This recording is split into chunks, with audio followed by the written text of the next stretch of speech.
Good morning and welcome to Donsö Missionskyrka. My name is Pelle Marklund and I am one of the pastors in this church. And we are really glad to have you all here today. Donsö is a place that through centuries has been characterized by shipping and by a spirit of initiative. People from Donsö are not afraid to roll up their sleeves, run large projects, and coming up with new inventions. And we do it together. All people. The people of this island has also through the years carried a strong commitment to their Christian faith and to the Christian church. Olof Eriksson is the name of the man who founded this church. He had the same profession as some of the first Christians who walked with Jesus for 3 years, 2,000 years ago. He was a fisherman. A stormy night in September 1874, Olof Eriksson and his crew were out at the sea. A great wave threw 2 of the men overboard. The ballast shifted, and the boat was leaning heavily to one side.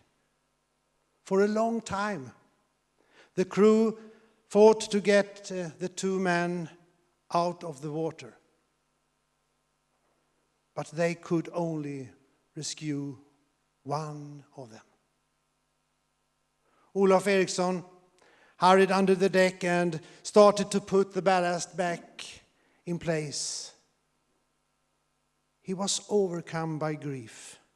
He had just seen his own brother drawn in the waves of the roaring storm. And he was worried that the storm might claim all of their lives.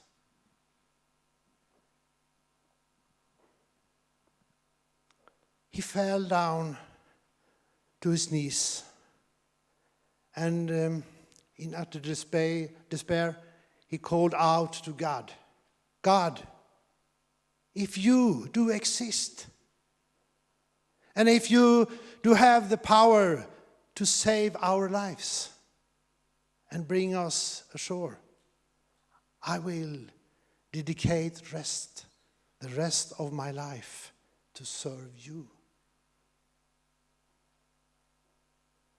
By the grace of God and good seamanship, they made it ashore. For 1 year, Olof pondered over how he could use his life to serve God. In agony, he went to the priest on the neighboring island. The priest read to him a verse from the Bible.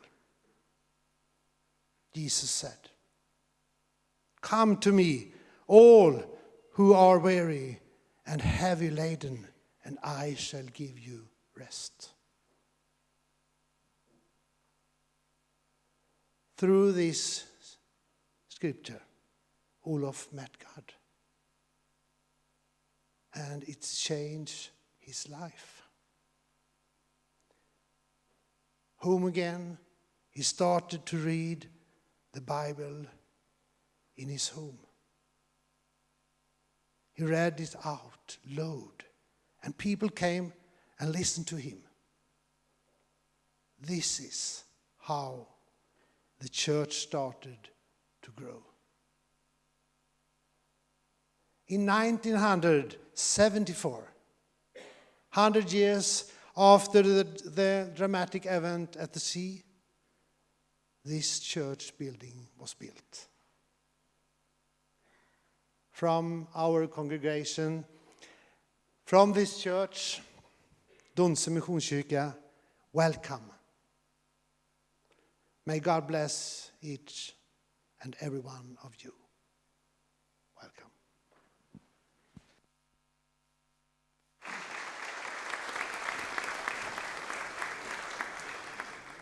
Thank you so much. And once again, warm welcome to you all, and especially to our high-profile guests that will be speakers and member of the panels today. I am Carl Fager. I live here at Donsö, and I'm your host today. I will take care of some practical issues on where to have lunch, and maybe at least important, where to have the first drink after the meetings. So if you have any questions, just come to me. We are at Donsö, and here at Donsö we are straightforward, solution-oriented and honest. And I hope that this will be reflected in the discussions today. But now it's time for me to hand over to the moderator of the financing meet. And I would like to that you all give a big hand to Anders Hermansson, who is the head of shipping policy at the Sweden Ship Owner Association. Welcome, Anders.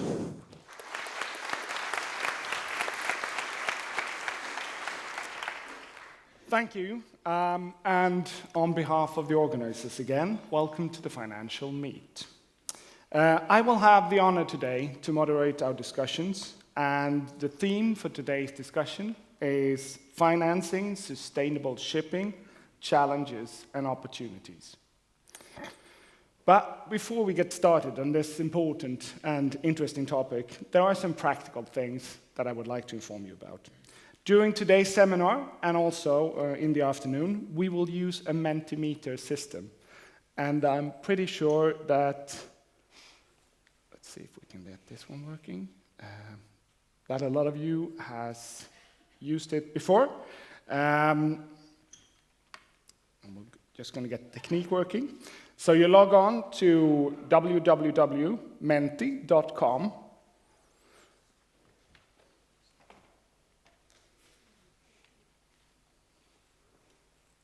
And let's test, see if we can get it to work.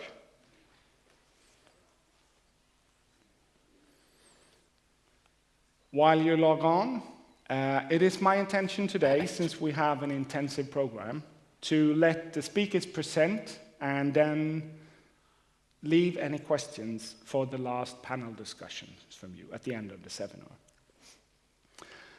While you try to log on here and answer this question, let's see. Well, good mix, and it's working. Thank you. So, I'm sure you want to get started.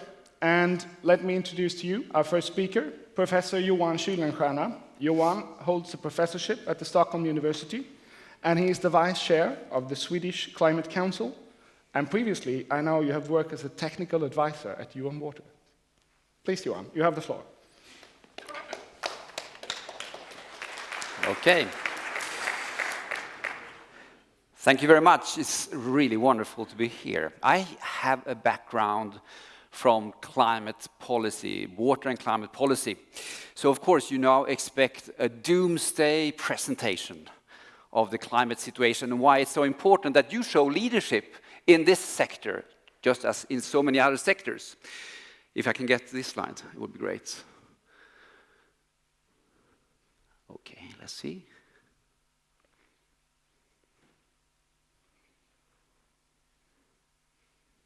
Technology. Slowly coming.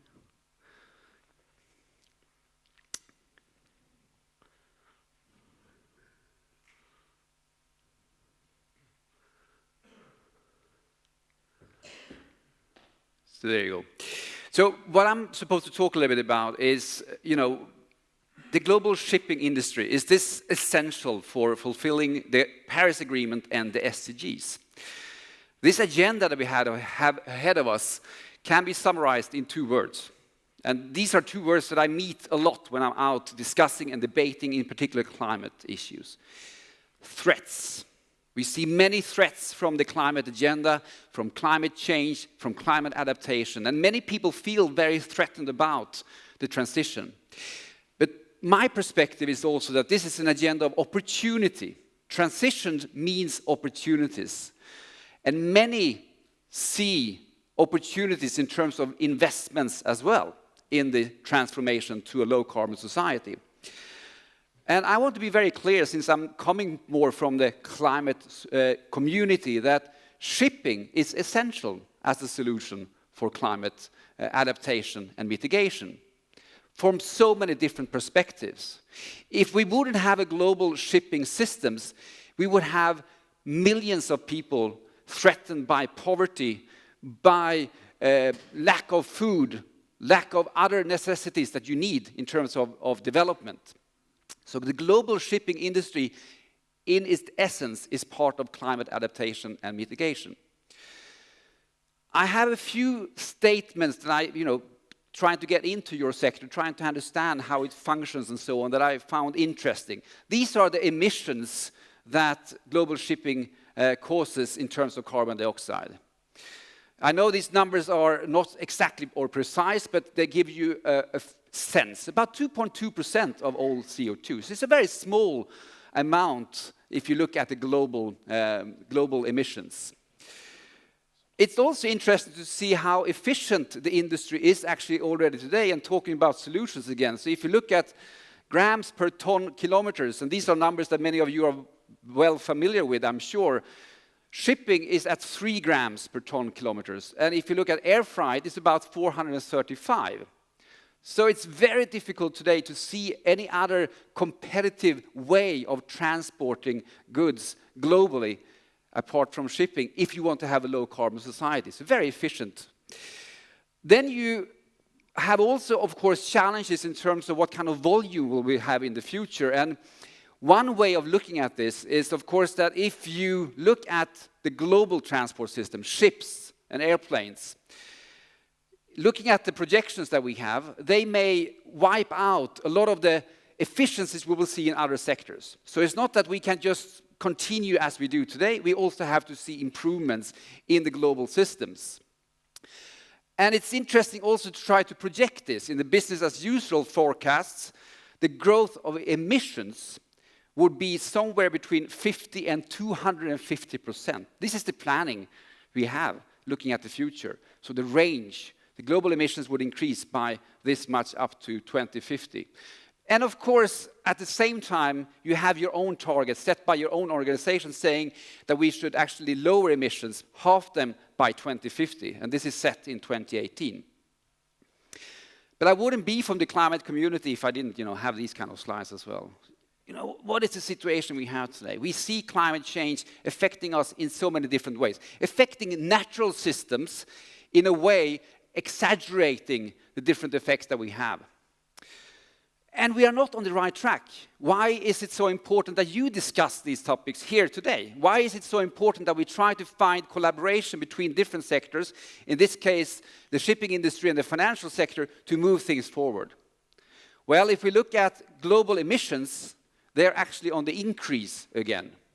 After a few years of stabilizing CO2 emissions, from 2017 and onward, we see again how they are increasing.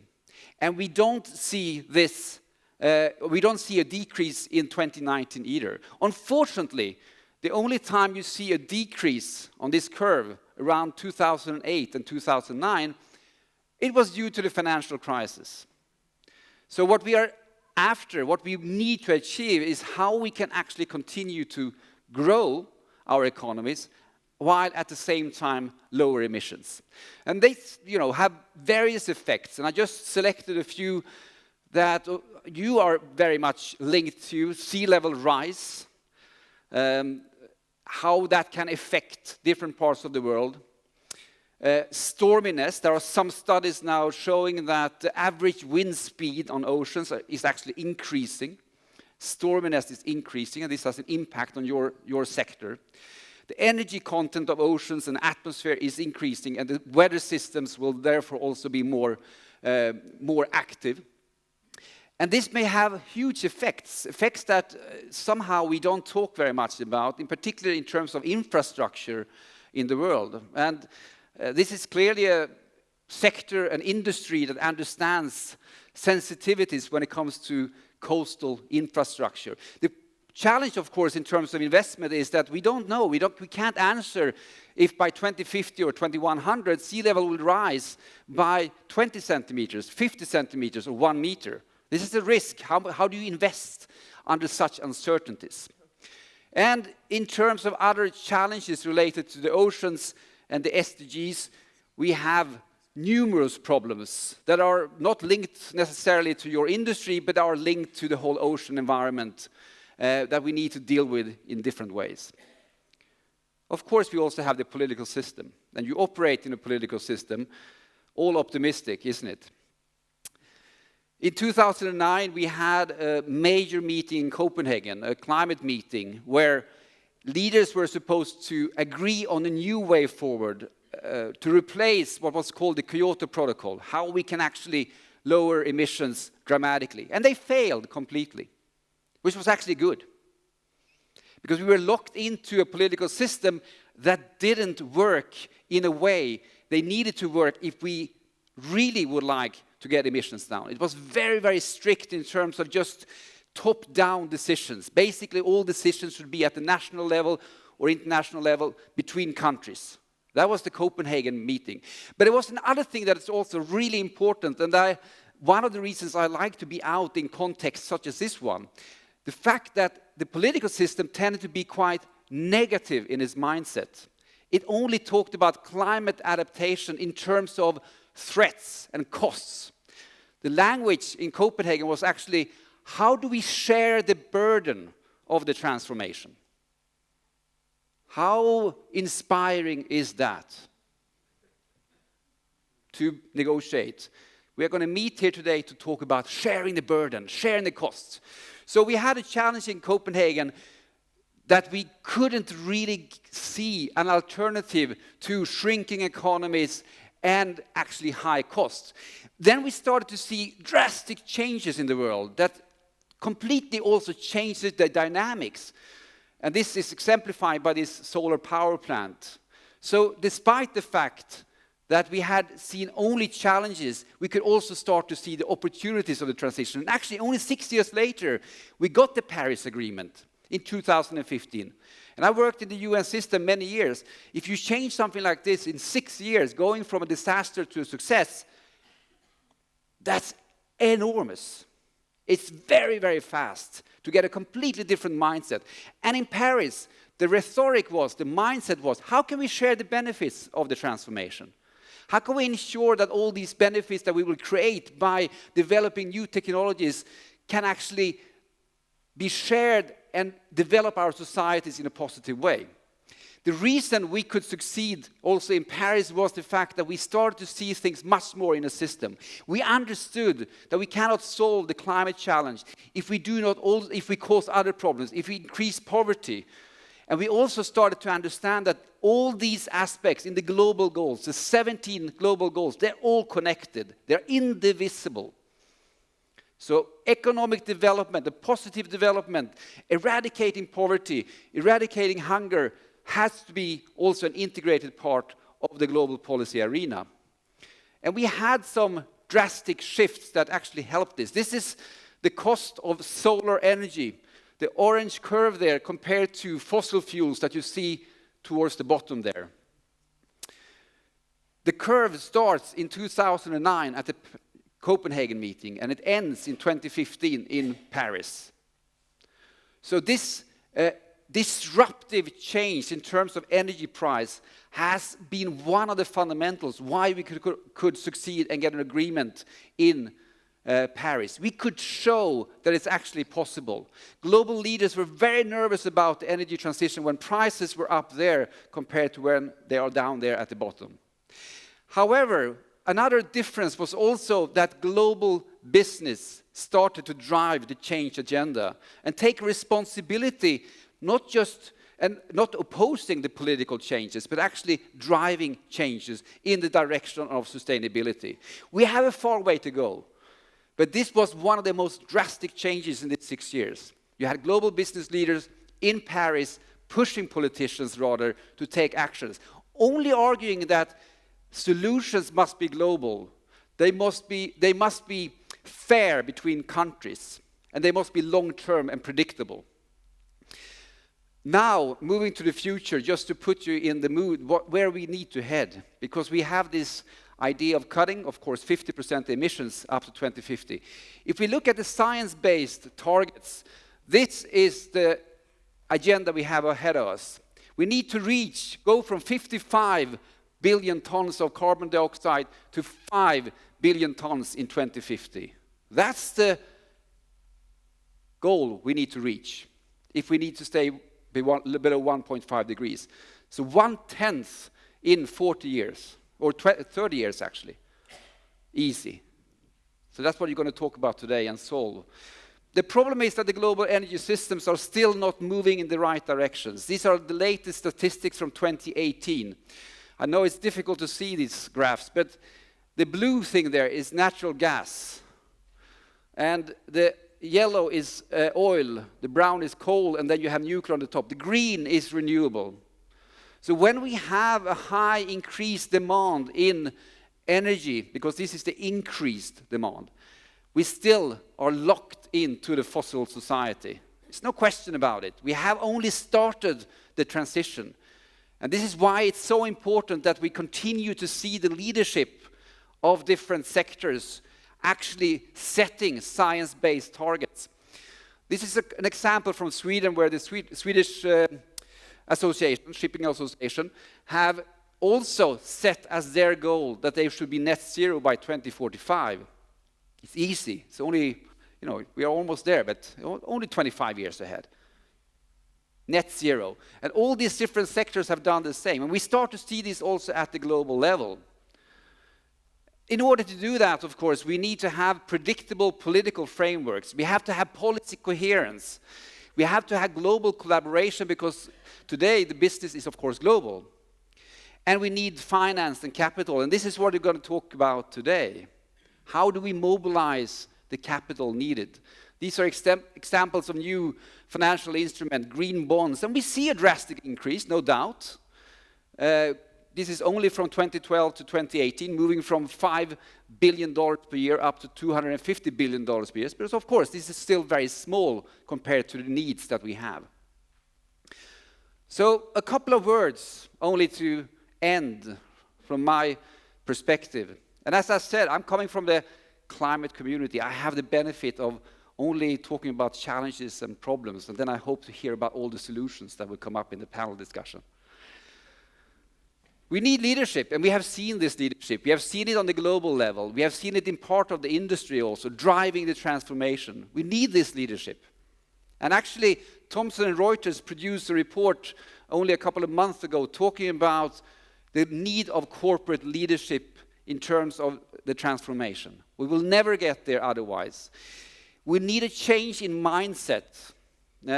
Our conferenciers talked about this is a place of solutions. So we need a solution-oriented mindset. Yes, we know there are challenges. Yes, we know that there will be impacts, but we have to focus on how different solutions actually also can create a lot of different benefits while saving the climate at the same time. We need strong commitments, and not just words. We need very precise commitments of what is it that we are going to do. Setting targets like we have done here also in Sweden and IMO at the global level. Very clear commitments.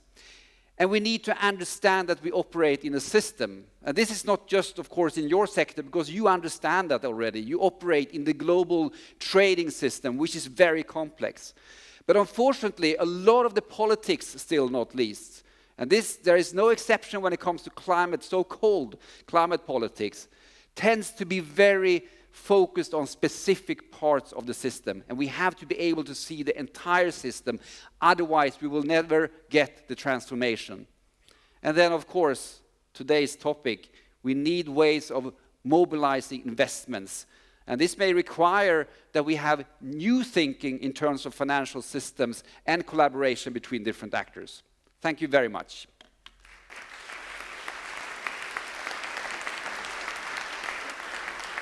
Thank you, Johan. It's always very inspiring to listen to you talking on such a severe issue that actually is something that we in our generation needs to address. And it's very good, very nice to hear from you. It's very much a positive attitude, positive solution, but you're also showing that we need to take the long-term commitments to actually address this and to make good progress ahead now. So thank you very much. Thank you. Now we'll zoom in a bit closer on the challenges for the shipping sector.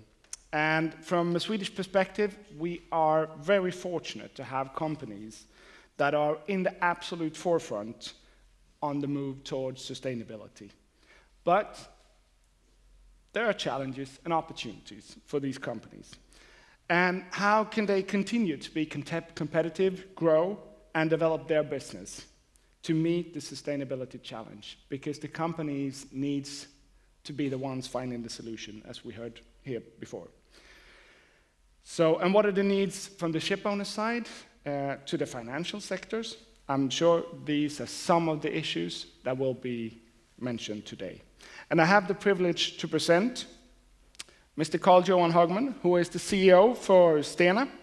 And in his capacity, he serves as the chairman of Stena Line and other Stena Group companies. Johan joined Stena in 2011, and he is a maritime lawyer by profession, but he has worked in the industry for quite some time. Johan, please. Together with David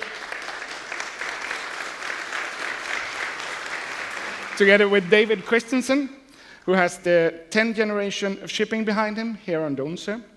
In the last 11 years, David has established a northern offshore group which focus on special shipping, including everything from ambulance to research vessels to tankers, offshore wind vessels.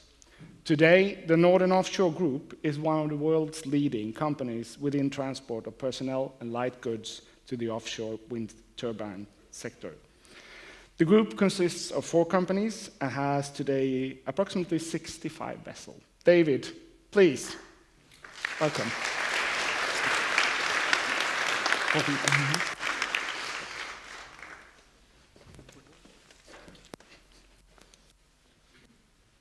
So, thank you very much. It's a true privilege to be here. So let me start off, Johan, by saying, we got it. We understand what you're saying. And I think since a number of years back, you now see the results of that insight. And here, I'm not speaking of Stena so much as I'm speaking on behalf of David. I'm speaking on behalf of the cluster here at Donsö and the vessel Coralius down in the port, which I think says everything. I'm speaking on behalf of Wallenius Lines up in Stockholm with what they're doing, both on the LNG side and with wind power together with SSPA. I'm speaking also partially for what we're doing in Stena when it comes to methanol, when it comes to a lot of other areas. I say this because we are built around the fact that we want to be the solution. We don't want to be the problem. And I think we have to sort of recognize that when we are now going to talk about sustainable shipping, we would like to put it in a context where, when we now have our banks, that yes, we will do more, but there also has to be a solution for us to survive in the very short term. Because what we are doing is already today, I would argue, in the cutthroat world where we not only are trying to save mankind through these positions that we're taking, we're also trying to survive as companies from one quarter to another. So therefore, putting sustainability in a wider context where not only do we want to move our positions, but we have to ensure that Swedish and Scandinavian shipping actually continues to prosper in the way that it has done. Some of us took a lot of comfort in an article that was written by The Economist 4 or 5 years ago with a really ugly-looking Scandinavian Viking on the cover, and the title was "The Next Supermodel?" ? The point of the editorial was, if the world was slightly more like Scandinavia, the world would be a lot better place to be in. Now, that might seem presumptuous to say, but I think it's extremely important to understand that we're all competing in global markets. We are meeting people with totally different standards every day. So when we talk about sustainability, yes, we are definitely, or we have the aspiration to continue to be in the forefront. We certainly understand that that not only is a societal demand, but is really the core to our future. High quality sustainability that is cutting edge has been the signum, I think, for Swedish shipping industry now for a number of years. Let us continue to have that. And therefore, we want to take the opportunity when we have the finance sector here, and we see representatives from many of our banks, how extremely important it is to have that close link between the shipping community that David and I represent and the financial community that is here. And that has really set Scandinavian shipping apart from many others. And I think part of the reason why we have been able to lead the transformation in the way that we have is that very close link with the traditional Scandinavian banks and the ship owner society.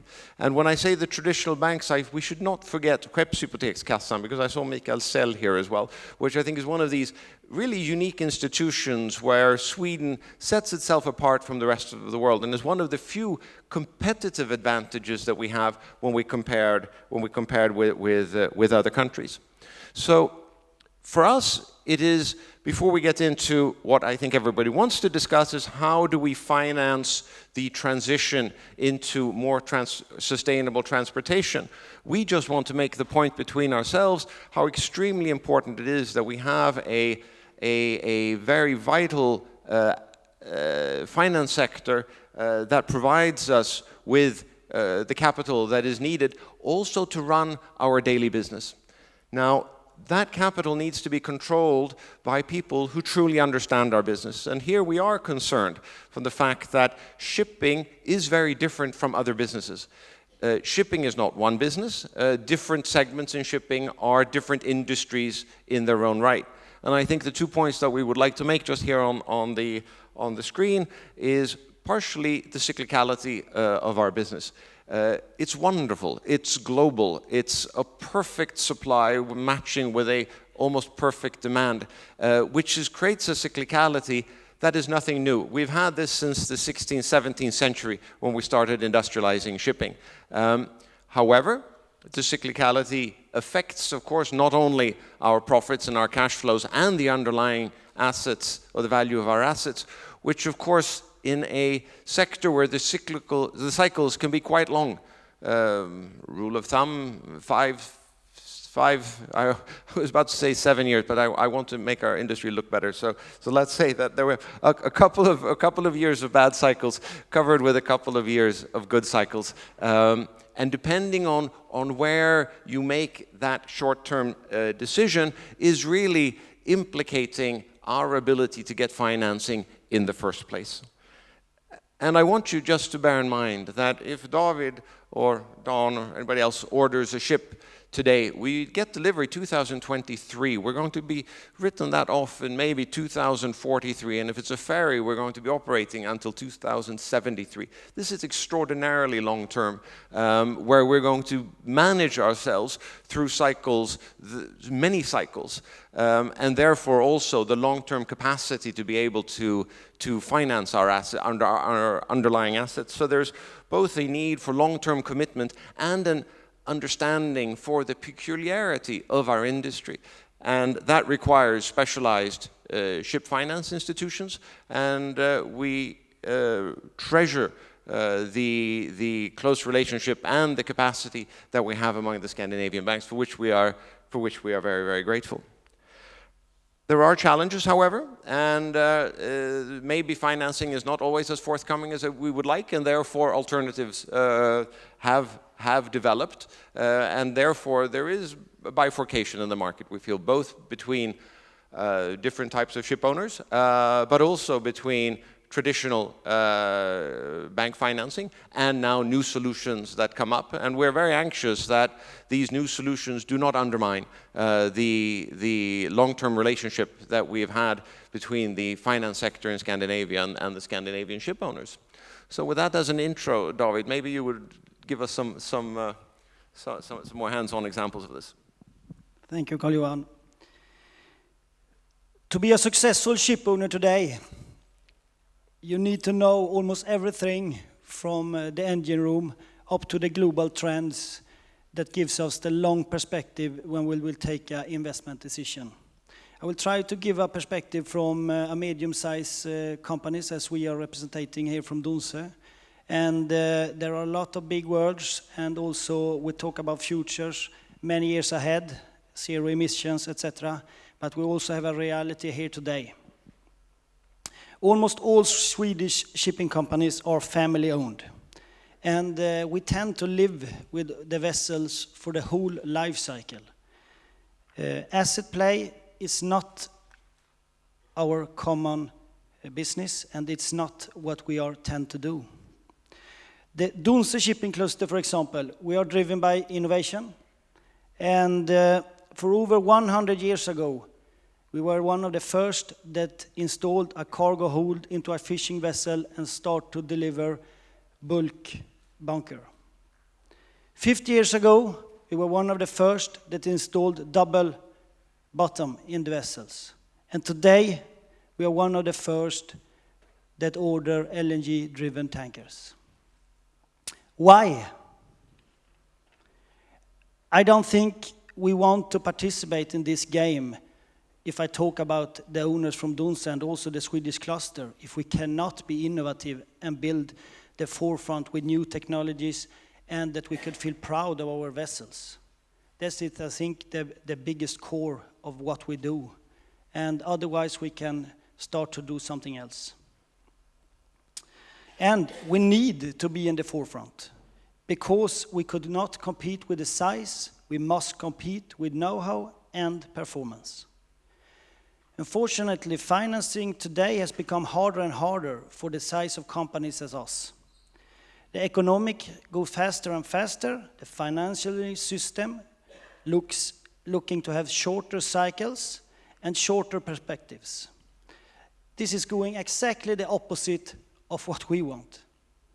In Sweden, we are a very small cluster that are extremely depending at our banks nearby. They handle our day-to-day cash flow, all our transactions, but they have harder and harder to be able to finance our core business that's produced this cash, the vessels. Why? Maybe a small shipping market locally. This could make the competence in our banks lower and also sometimes with lack of experience. We may be seen as high-risk profile customers to relatively lend out big amount of monies, and we come further and further away from the credit committees or the decision makers in the financing system. And this, in our perspective, maybe does not give the right risk premiums in the system. In the past, decisions were made more locally, and we had a crucial relation to the financial system that could live with us in good times and in bad times. And my preferably investment is when everything looks as worse as possible, because then the vessel costs half the price. And I will quote a known shipping owner, "Nothing tastes as good as buying the vessel for half the price." Why? Today's reality are that we are building new vessels in a completely different part of the world. maybe we should trade this vessel in another part of the world, and we are sitting in this part of the world. This gives the financial system and our local banks some uncertainty, so we are very hard to giving the proper bank guarantees during the build with our yards. And this is something that we struggle with today. However, opportunities, yes, we have. And what are we doing to make a sustainable shipping? I had one of my biggest customers clients at my office, and they discussed a lot and talked about how important the environment are. And I listened and I heard, and then I asked, but okay. He also told me that one of the most important things they are working with is the fuel for the vessels. And I said, okay, but one of your sites around Europe is demanding me to go to even a worse fuel. So I will put out more emission than we are doing today. And he opened his mouth and he didn't thought I talking the truth. So we have a reality, we as a small ship owners, that we should also face today. When we do a new investment that should take our business into the future, we will use our experience that we have gained in generations. And often we are tested new, untested technologies that we want to put into the vessels, both to reduce emission and increase performance. For example, when we will invest in a new vessel, we are extremely technically driven, and we want to have the absolutely newest things on the market, so we know that we can operate it for a long time. However, some of our customers are not aware of the technology that exists, which makes us doesn't having the advantage in the coming tender for the charterers. We don't score any extra point, and on top of that, the vessel are more expensive. That gives us, the bank says, you must have a charter before you contract a new vessel. This is very hard, and we know that, but based on our experience again, it may be a little bit harder the first years, but through the long run and through the life cycle of the vessel, we will have better performance, higher second-hand value, and they are more economically to operate. As per a picture, for example, of our newest new build, and the customers always tells me, you build too expensive, we will never hire that vessel. And each time when the vessel enters the market and it starts to perform, everybody wants to participate. Investors, customers, everybody. And I score always all high time TC net rates. Today, the ship owner takes most of the risk, and we must convince both the market and the financial institutes that this is the right investment to do now. And if we cannot do that, I don't think we want to participate anymore in this game. And here we have the Moment 22, short-term business model that most of our system today are built up against our extreme long-term perspective. Here we all need to work together to find the right solutions that could both solve the long-term perspective, gives us the right risk premiums, and also have the right incentive for our customers to help us charter the vessel. Carl-Johan. Thank you. So, bankers here, those of you who want to do well, those of you who believe that we must do what Johan has just described, in my view, it's to support David. Here we have an entrepreneur who is taking part in a Donsö wider cluster that is setting an absolutely new standard for shipping. I know it's not enough, but it's a step that is significantly bigger than what anybody else is taking. So when we have the solutions here, and this is what we call the Swedish advantage. We have, since decades back, been working with quality. We have LTIF statistics in our company, where we have 0.2 accidents per million worked hours across the company. The average for Swedish manufacturing industry is 7.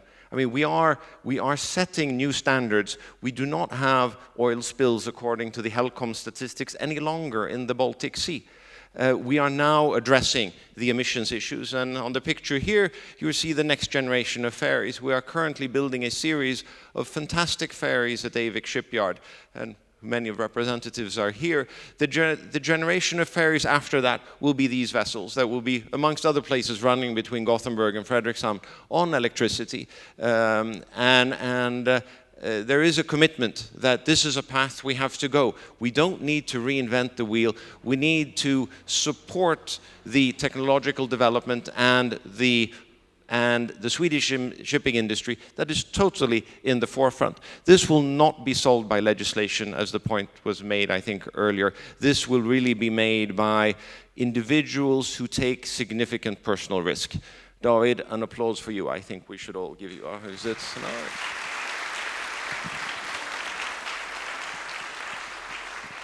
To wrap up, the next steps forward, as in our point of view, is we have an advantage here in Sweden. We are a small sector. We can talk with each other very, very fast. There are not so many middlehands. We are straightforward. We could use our honesty and also the close relations that we have together, and to give a bigger and greater understanding for the cluster that we have here in the Scandinavia. And also develop the new technologies. We are very close to our suppliers, and also we have not so long far away to our banks. So we could be building strong relations in the future to help us to do this a very successful sector. David and Carl-Johan, thank you very much. It's always very inspiring.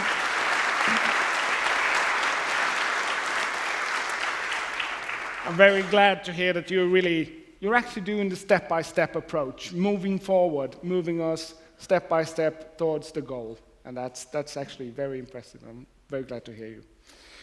So I'm going to turn to the financial sector now, and we're going to see where the financial sector is on this. From the shipping side, we heard that there is a need to work on the relationship and to have the long-term approach in the path towards sustainability. So if I could welcome up Francis Goday, from Senior Loan Officer of Infrastructure, European Investment Bank. Welcome. Johan Henningsson, Head of Sustainability, Swedish Export Credit Corporation. Welcome. Fredrik Nielsen, Head of Group Sustainability, Swedbank. And Job Grols, Managing Director, Head of Transport and Logistics, ABN AMRO. Welcome. And I would like to give the floor first to you, Francis. Please, you have the floor. Thank you very much. Yes, I'm François Godet from the European Investment Bank. Very glad to be here, and thank you for all the inspirational discussions earlier. EIB has been involved in ship financing for a long time. It's a very, traditional lender in Europe. We were doing the traditional ship financing, but taking low risk for a long period. Then our partner, the European Commission, came along and said, no, we need to bring the green fleet, or we need to bring the European fleet to a greener state. So we got involved in more riskier ship financing, and that's what we've been doing for the past few years with our green shipping finance facility. But when we think of sustainability, mentioned earlier that when you move into new technologies, bankers are fairly risk-averse people and measure risk. And when new technologies come, it's always difficult to get the banks to finance that, little extra. You will all recall the first LNG transactions where people had questions about the increased cost of those vessels and what would be the resale value, and therefore the leverage on it was difficult. Nowadays, I think those questions are behind us. Why? It's because we've, the first mover, not advantage, first movers had the disadvantage, and now the market has followed. Us at EIB, we are constantly reviewing our lending policies, and we are in the process of reviewing our transport lending policy.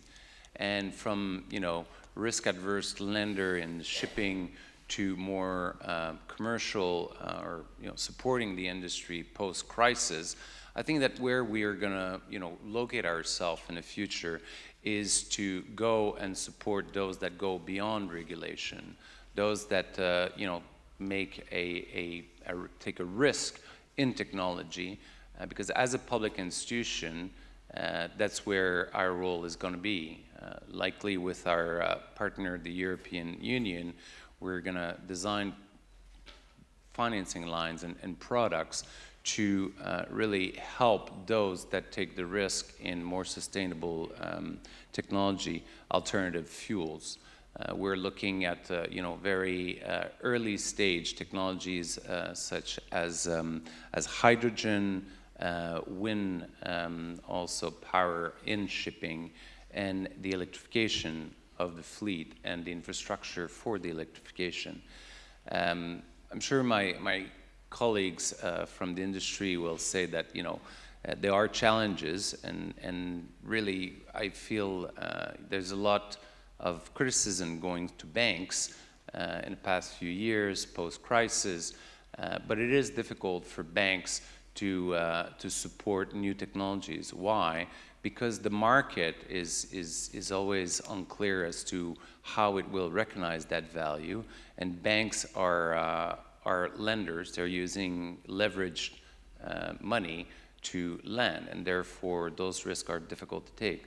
So that's why I think at EIB, this is where we are going to position ourselves, really to support the disruptive technologies at an earlier stage, which is riskier, and the products that we are working on are really going to be to leverage that edge technology and let the commercial lender do the rest of the lending on the vessels in a more traditional fashion. So that once that stage is passed and that financing is in the market and this vessel is operating, then everybody can look around and say, yeah, actually it does work, it does bring advantages both commercially and from an environmental perspective, and therefore then EIB will move on to the next technology and leave the more traditional, what will have become more traditional technology being financed by commercial bank.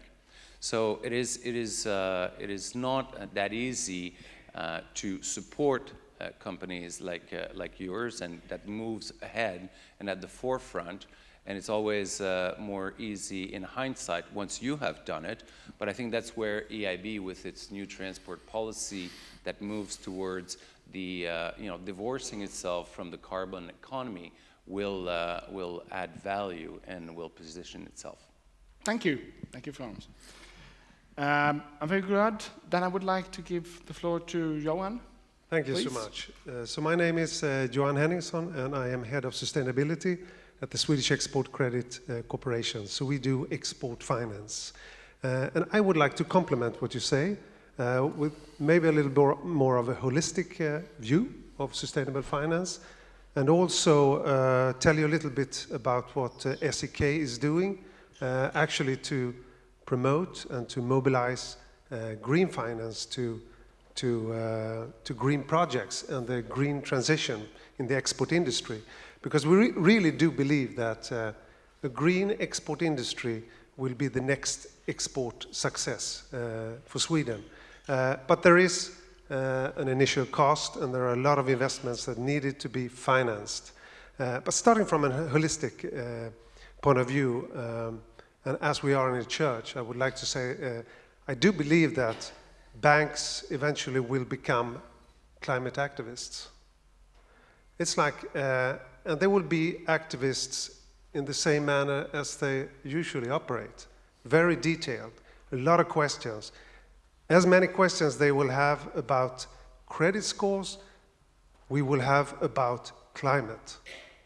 And the reason why is that there are a lot of things going on in the agenda of sustainable finance, which really started just a few years ago. And the regulations are changing fast.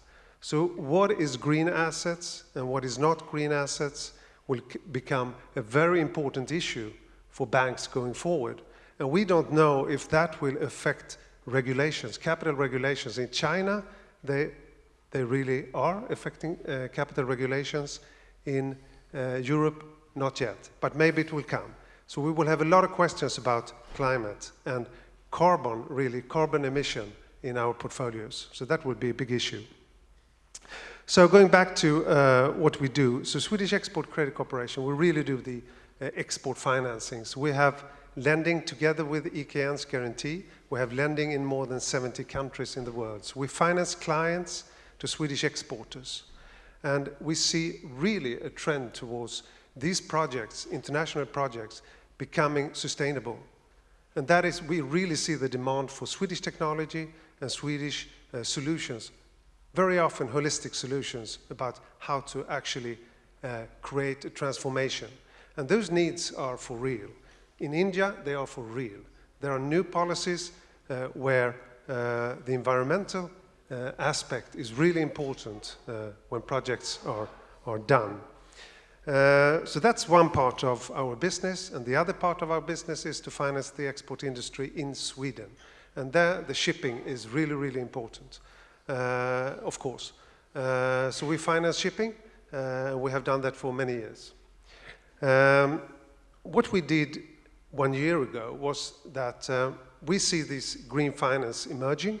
We also see that there is a green pricing emerging. We call it greenium. The green bond market is growing, and we see that this greenium is a few basis points today, but we think it will increase. So last year in our business plan, we said that we have done some things in the area of green finance, but we need to do more. And we wanted to actually create a client offer a green offer for our clients. And we also wanted to have a broader perspective on our green bond framework. So we started out this year, and I spent a few months actually talking to you, our clients, to see the needs, the financing needs when it comes to transformation. So we talked to the shipping. And when it comes to shipping and transportation in general, I'd say, the pricing issue is of course there. So we need to solve the pricing issue. We need to get this greenium to transformation projects in the transport sector.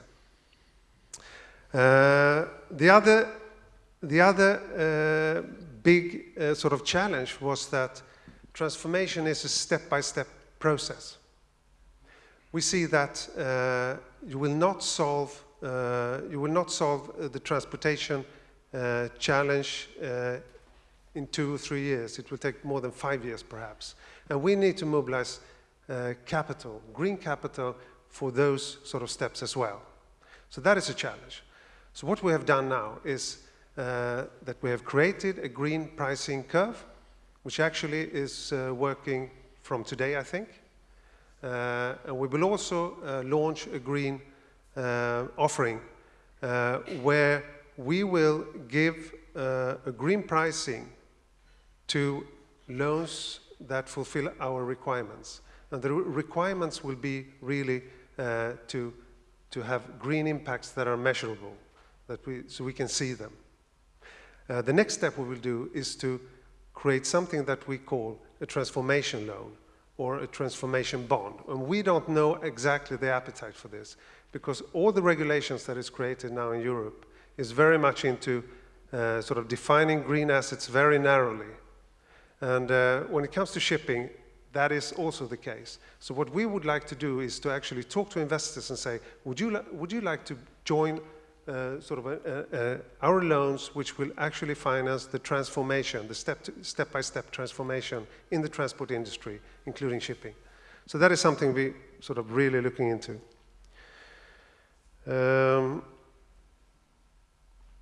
Yeah, I think I stopped Good. there. Thank you, John. Yeah, thanks. Then I would like to pass the floor to Fredrik. Please. Thank you so much. Fredrik is my name, working for Swedbank. A lot of good words have already been said. I will try not to repeat the good stuff coming from there. But I can just begin with to say, being a big fan of nature as well. I spent 9.5 hours in the waters of the Stockholm archipelago yesterday, and also past Donsö, where there is a fabulous Öloppet. I can really recommend to do those races, because then you can see how our oceans look like, and then you suddenly understand how important it is to shift this industry.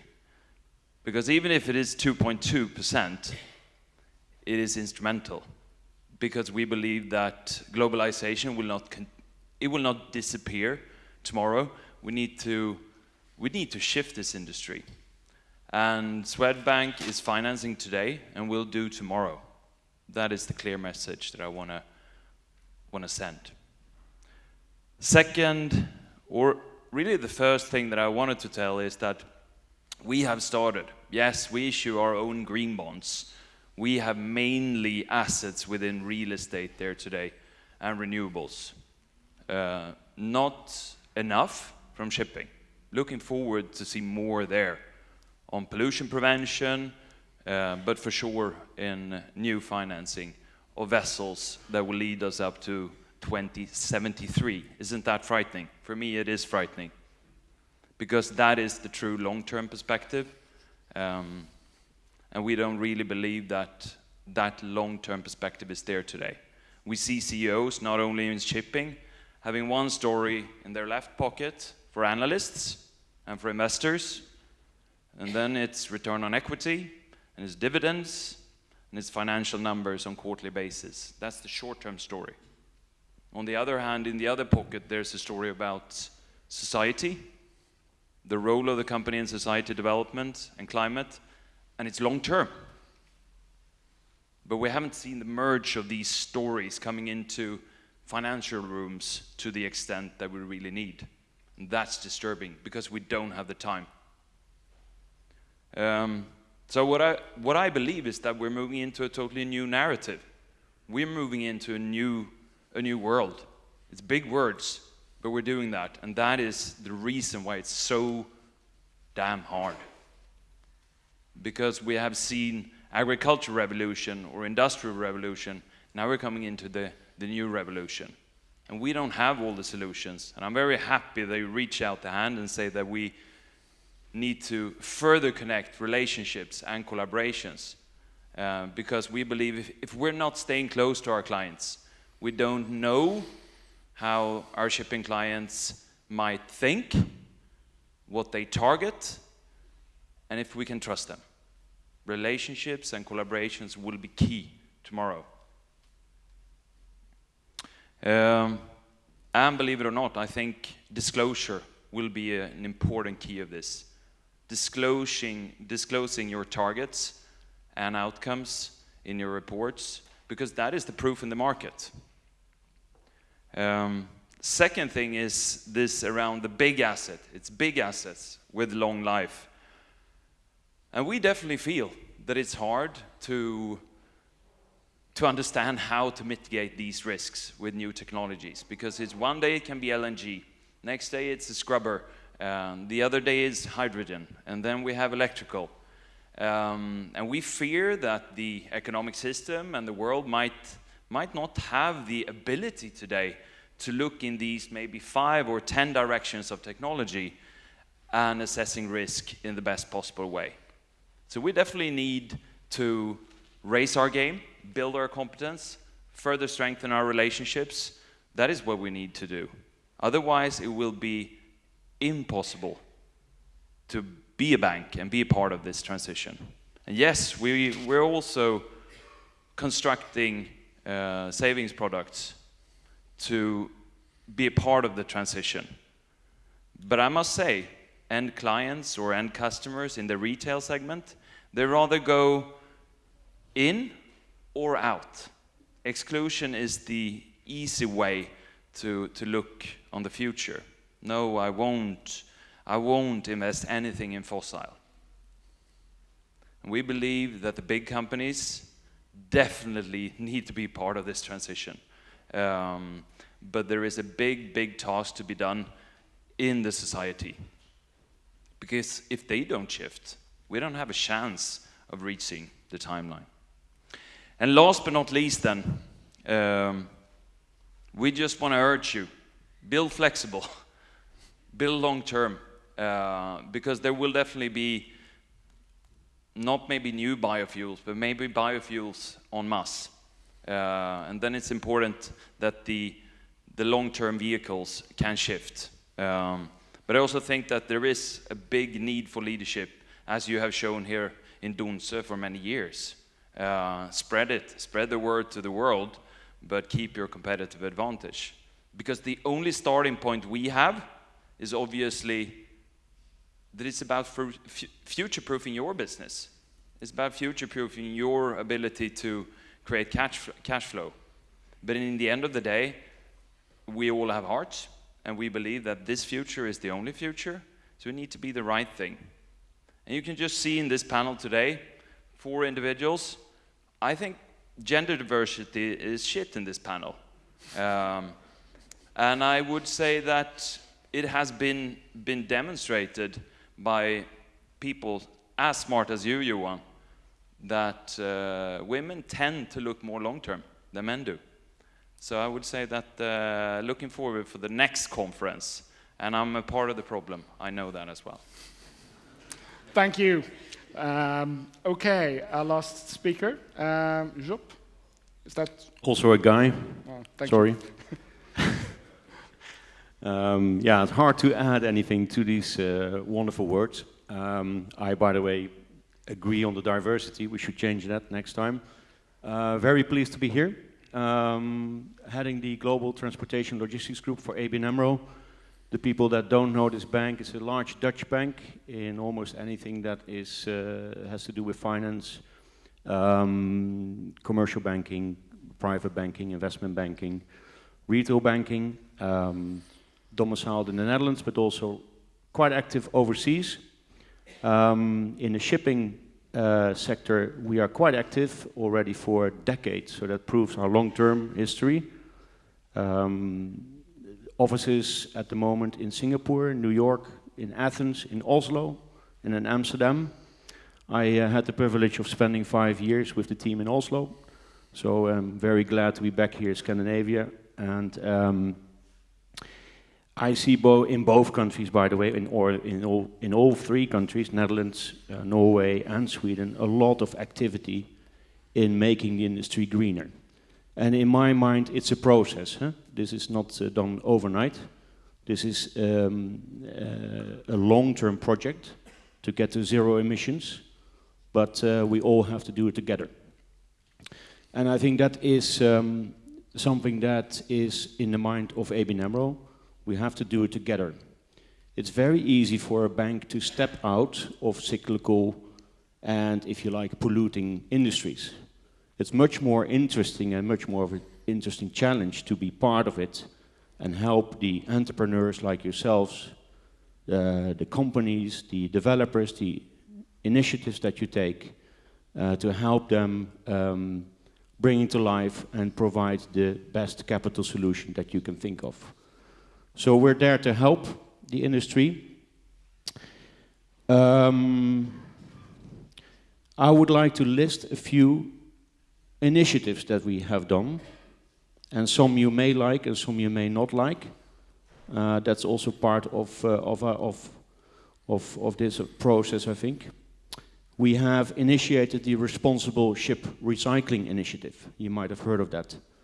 And so we are covenanting in our loan documentation together with about 10 other finance institutions that companies will have to scrap their ships after their lifetime in a responsible way, sustainable way. So don't beach them and send them to people who are not paid, overwork, child labor, environmental problems. No, you will have to do it in a proper way. Otherwise, yeah, it's very difficult to get finance from our bank and an increasing number of other banks that are joining us. It's just an example of how the finance industry can make a big change to making the life and the world a little bit better. We are also an incentive provider of green awards. You may have heard of green awards. I could recommend you to become part of them and get vetted, the ships and your companies. There's many incentive providers that will give a discount on board cost, including ourselves. We have made a cooperation with the European Investment Bank. And one beautiful example is right outside here, the Coriolis, owned by Swedish company Sirius and Anthony Weder of Holland.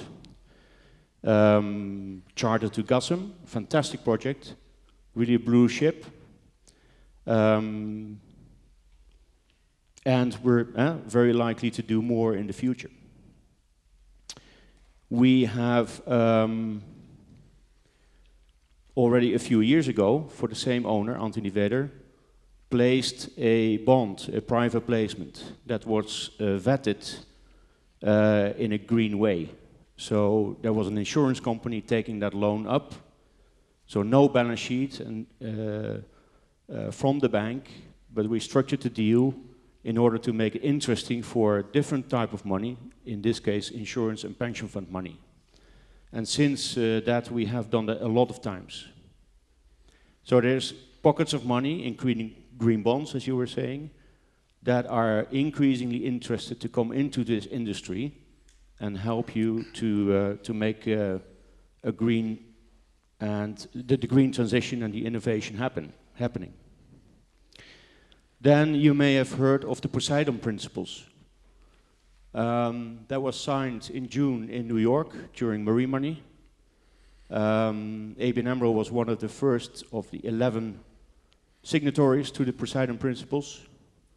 I think this is important because this will give a standard to reporting the greenhouse effect of the underlying assets and companies that we are financing through our own balance sheet.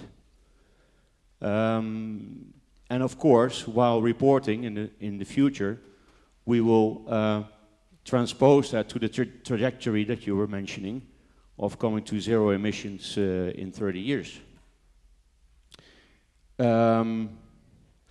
That means that the money of those banks and many other followers will flow to the more greener projects. And it will go out of old ships and inefficient ships. That is perhaps a controversial thing, but that is where this is moving to. Therefore, we have, together with RightShips, developed the rating system, and we have publicly said that we will not finance any F and G labeled ships anymore, and gradually want to improve our portfolio towards the A and the B level. We're also the founder of the Sustainable Shipping Initiative, SSI, a think tank. Please join them. It's a fantastic place to develop new ideas. Yeah, and I think it was earlier mentioned that it's very much up to charters. I think the solution lies with changing the shipping industry partly, with getting more charter days and develop ships with the end user together and give and get long-term charters. A lot of people are doing that, and I think that makes finance also easier. Maybe one thing to add, and that is also we have to understand the shipping market. You also have to understand the finance market, the banking market, which is going through a rough time. The banking market is under increasingly supervision of the ECB. Basel IV is coming up in a few years' time. Non-performing loan guidelines are more stricter and stricter. So, and that is the bad news, the cyclicality, the cyclical aspect and the non-investment grade aspect of this industry make it very difficult for banks. And I don't have to tell you, I think bank finance is at the lowest point since decades, which is really sad, I think. So that's where I think the discussion needs to be, and that's where banks and owners and developers need to have a very good talk how to make a project work. Perfect. And I think it can be done. Thank you. Thank you.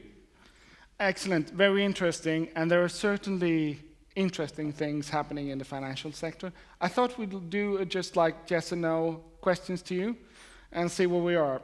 Will there be more financial instruments that include sustainability requirements in the coming years? All that's a given. Good, you got it. That was a yes, yes, we got that. Okay, as shipping, finance is heavily regulated, and you mentioned it here. Will we see new legal EU requirements for the financial sector connected to sustainability in 5 years? Okay. Coming already.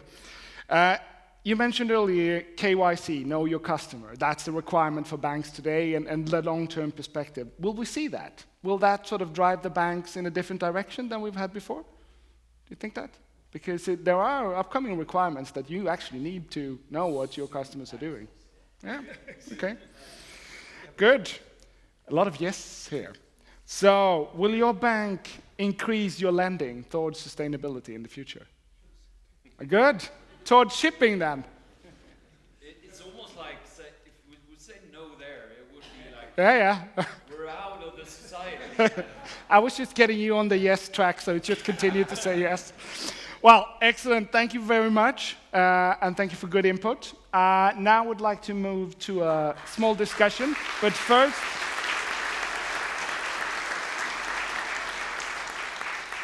then I would like to, Johan, Fredrik and Johan, please stay. I also like to welcome Johan Kuylenstierna, Carl-Johan Hagman, and David Christensen up on the podium. And while we are getting some of the mics in order, I think we have a Mentimeter question that we can put up so you can think about it while we ask some questions here.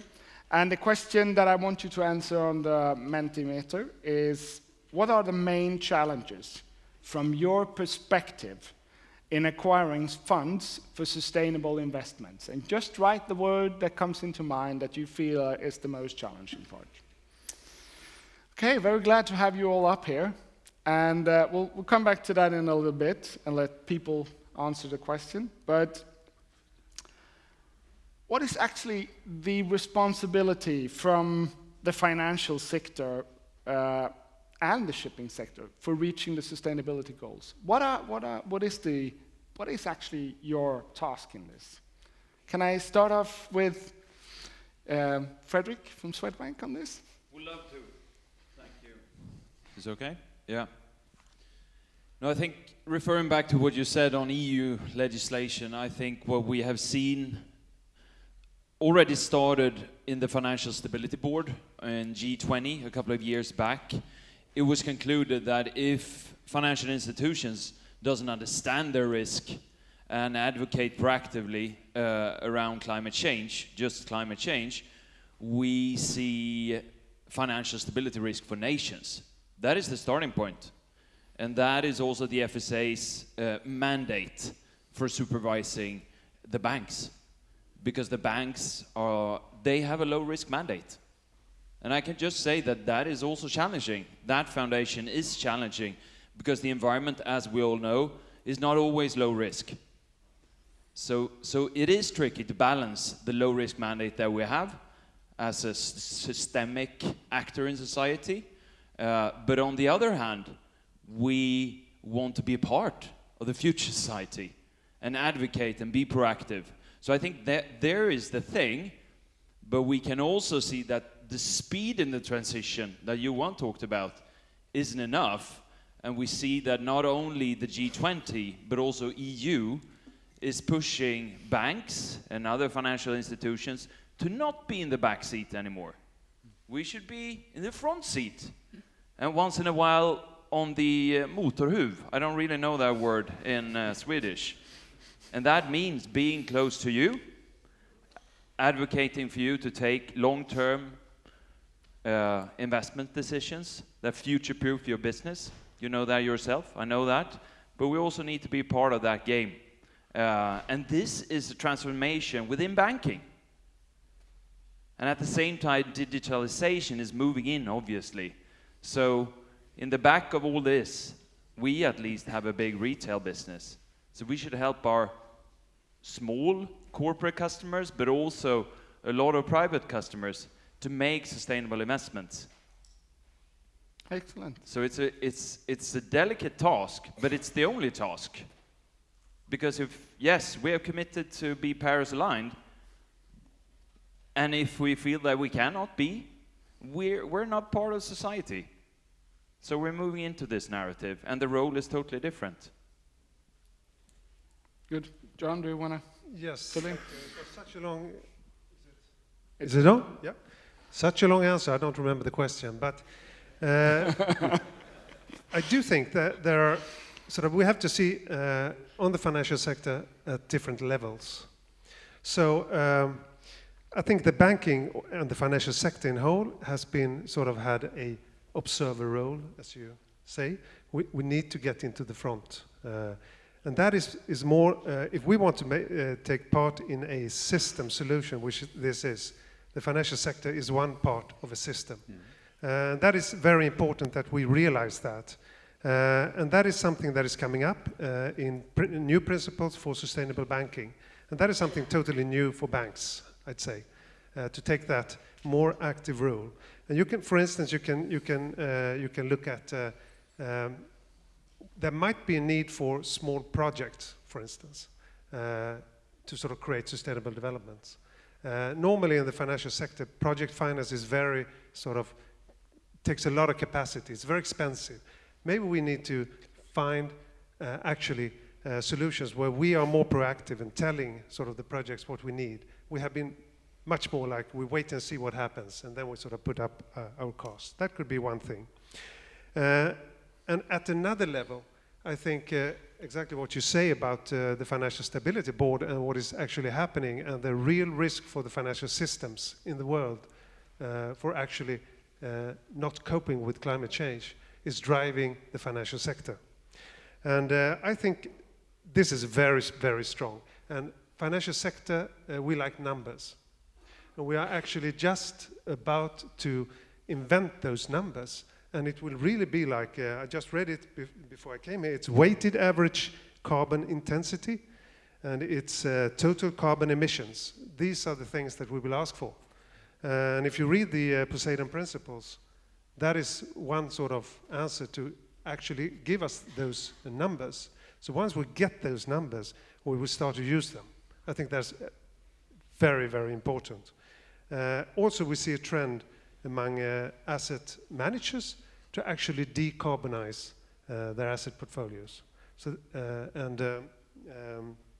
BlackRock, they have an advisory on doing that. So they provide, they make money on actually helping others to decarbonize their asset portfolios. So these are big trends that will help. Good. And I will call Johan first, one to the floor, and then...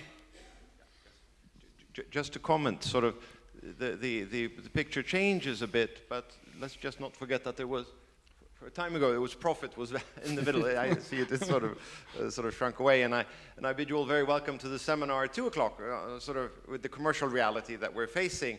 And I must say, I think it is. There's no doubt that finance will play a key role in the transformation and in this race for higher standards, which I think is great. But just two aspects. Please don't forget that in Swedish shipping is not in great health. We have 100 vessels. We're 0.1% of global shipping. And of course, for us, the key point is that we have a level playing field. We compete with the Greeks, we compete with the Chinese, we compete with the whole world. And of course, in your ambition to drive standards, which is great, But just don't forget that we have to survive the next quarter and we have to survive the next year, because taking on risk, as we've spoken about, is actually quite significant. And I think you should take it seriously that sort of there is a gap during this transition where we don't have profit by being altruistic. I'm sure it will come. You see proof of that in the type of vessels that we're investing in, but we're not there today. And during this bridging period, please be a bit careful with us, because there's no doubt that the European and the Western banks are setting higher standards. These are our house banks, these are the people who have supported us, and we hope will continue to support us when we are in the transition. That's going to be the critical period. Excellent. Johan, you wanted the floor here? Well, maybe there have been a lot of good things being said here already. What I think it's key to understand also how the future development will be, even though it's difficult sometimes. Niels Bohr, the famous Danish scientist, he said predictions are difficult, especially about the future. And I think he's right there. What we can predict, however, is that the global economy likely will grow. You never know, it will grow. What we also can predict is that the quest for natural resources, and also the need to balance climate adaptation. I mean, the fact that we have increasing challenges with food security, water security, and many different kinds of security in the world will actually put even more pressure on an efficient international shipping industry. I mean, this is going to be the only solution to handle many of the climate impacts that we will have. So this business, the fact that it pushes transformation, is absolutely critical. It's no doubt about it. What I also really appreciate is the fact that you put business and profit very high up, because our experience working with different industry sector is that when we can see that we can combine the responsibility in terms of climate adaptation or climate or other environmental issues with higher profitability, then we get a shift. That's the fastest way to get a change. Much faster than if you try, to have climate on one side, environment one side, and then we do our business over here. If you can combine them, that's when you really get a change. And only when it comes to the financial sector, I think you're moving in that direction. It sounds a bit like it when you're talking, but I'm a bit worried sometimes when I hear we need more financial instruments, we need more green financing, we need this or that. All finance, I mean, the whole sector should just have sustainability. We don't need special, tools for green financing or sustainability financing. It should all be there. It should be an integrated part all through the sector. And sometimes a bit worried that we are, separating green financing or sustainability financing from all other financing. And this is a huge challenge. We send $50 billion in ODA aid to Africa every year. We have barriers, tariffs, preventing 500 billion of income to African countries. So policy coherence and really getting into the mainstream financing, that is the key, not to have a lot of special instruments. Thank you. Good point. I think one thing that was brought up by the ship owners, and also it was actually brought up also by EEB, the fact that we are doing development technologies all the time.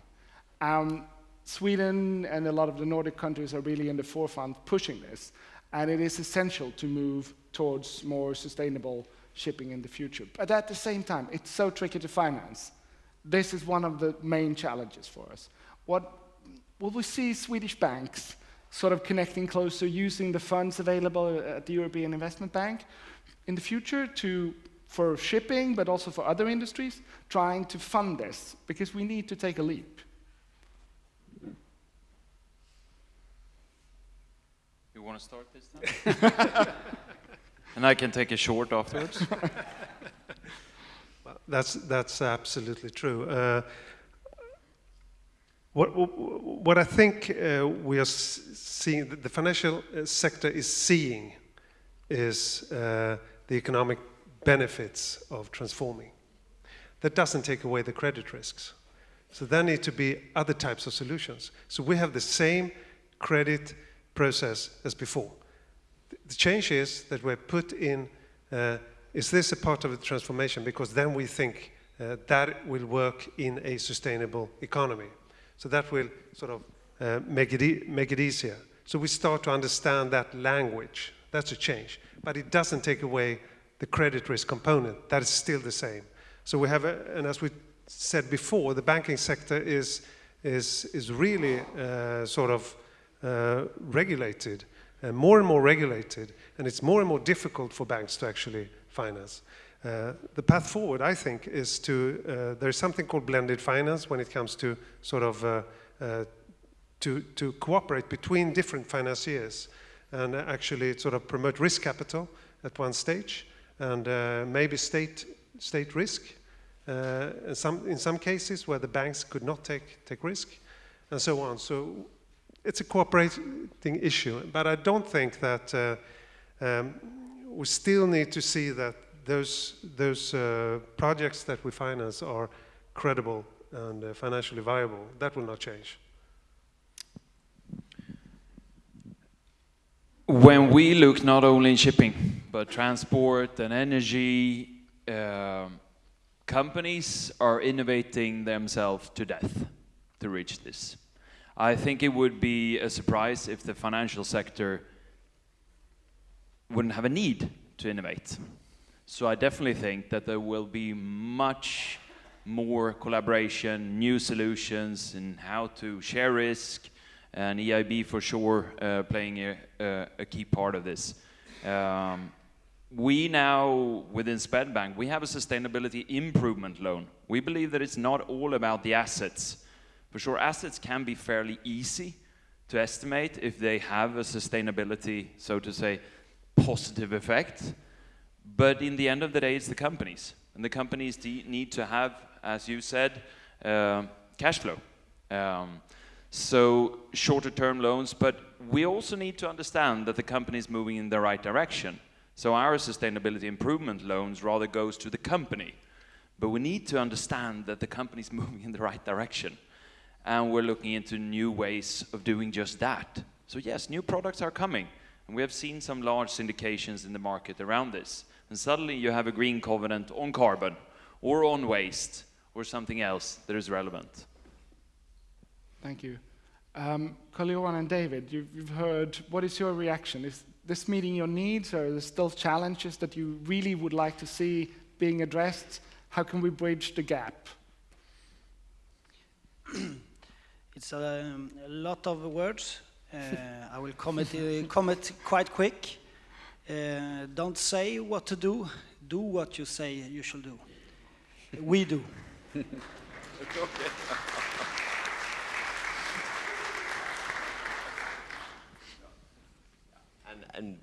And I think we all want to identify ourselves as the good guys, and therefore for higher standards or something very important in moving the world forward. But it's very important also that we have a level playing field. So please work on setting standards that are applicable to whole industries, and please don't forget that we are completely global. But the initiatives that you're taking, I think, will be very important as we move forward in that direction, which is absolutely inevitable. And you'll hear more about that at the meeting at 2 o'clock, because that's when some of our customers and the cargo owners will hopefully be saying that same thing. Perfect. Johan, I must ask you, you have a broad perspective on sustainability, and you've seen the discussions in a lot of sectors. What should we take with us from the lessons learned elsewhere? What would be your message, having heard the discussion here today and bringing all your experience on this? What would be sort of something for the shipping and financial sector to take with them to take the next step? It's tough. I mean, there are commonalities, I think, between many different sectors, business sectors. It's also interesting to hear your description, the fact that we tend to talk about the shipping sector, but of course it's actually many different sectors. So the complexity, understanding the complexity, I think is one key message when you have this kind of dialogue, that we are not just two actors talking to each other. It's actually a huge number of different actors. What I think is also clear, we worked a lot with the Swedish steel industry, for example. What is interesting there that we need to really bring into the discussion, I guess, is the understanding of the infrastructure around the transformation. We have partly talked about it, but I mean, the ship, it's only one part of the huge infrastructure that we have. We need ports, we need energy systems that actually then can also support this transformation that we are talking about here. That's going to require investments, and that's other sectors then suddenly coming in. So I think that these are clear lessons that I'm sure you're aware of already. It's not that this is, wow, I have never heard about this before. But, so there are many commonalities. And what I really like from the discussion here today that came out very strongly is the whole issue of relationship building. And what we need to do, and this is much tougher, I realize, than it seems to be. I mean, it's not obvious it's so easy. The fact that you have to build relations between new actors that you haven't worked with before, that is also quite complex. And from the forest industry, that's one lesson I learned, because now suddenly, I mean, the forest industry had quite simple supply chains before. They produced pulp and paper, and that's it. Now they produce suddenly materials for the chemical industry. They should produce actually fuel for your industry. They should produce for the, for the clothing industry, etc., etc. So the whole symbiosis between different actors and sectors will also change dramatically, and this will make, I think, life more complicated for the financial sector, because they're going to have to deal with so many different actors when they are deciding on a certain investment. But it's so exciting. That's the that's the thing. I mean, if I compare 10 years ago, when I was really into this business, and in Copenhagen in 2009, it was so depressive, and the business was really pushing things they didn't want to have changed. Everything was expensive. They were quite negative. Just to listen to this conversation today, it's amazing. It's completely shifting, and we have to start somewhere. We have a long way to go, but the mindset shift is the most important one. Before that, we can't change anything, and that's what we see here, and that's a commonality between many industries today. So, good. So, may I ask you, if you were to put, we've seen on the Mentimeter screen here that there are a lot of challenges, profit, risk, equity, and then there's something in yellow, long-term. I can hardly read that from here. But what would be, if you were to put one or two words, that would be the main challenge that you foresee now taking the next step in growing, or actually being able to take the next step in sustainability and growing your business as sustainable actors? What would be that? Anyone who wants to start? Competence. Competence? Yes. Mm-hmm. Good. And relationships, obviously, if I can add another. Yes, cooperation, I think, from both sides. To understand, the shipping industry understand the difficulties from the banks, and we need to understand the funding issues from your side, and we need to cooperate. And from the shipping side? Yeah, you have a good tool. It's a know your customer tool, but please use it in the right way and not just to cover your back way. Yes, please use it as know your customer. A global carbon tax. Yeah? That would certainly kick off things. Okay, I think we have time for one or two really short questions from the audience. Anyone who's sort of holding on to a question? And no one, and I can see everyone is thinking about lunch. Okay, thank you very much for being here, and thank you for sharing your thoughts with us. Thank you. Thank you. Thank you. Thank you.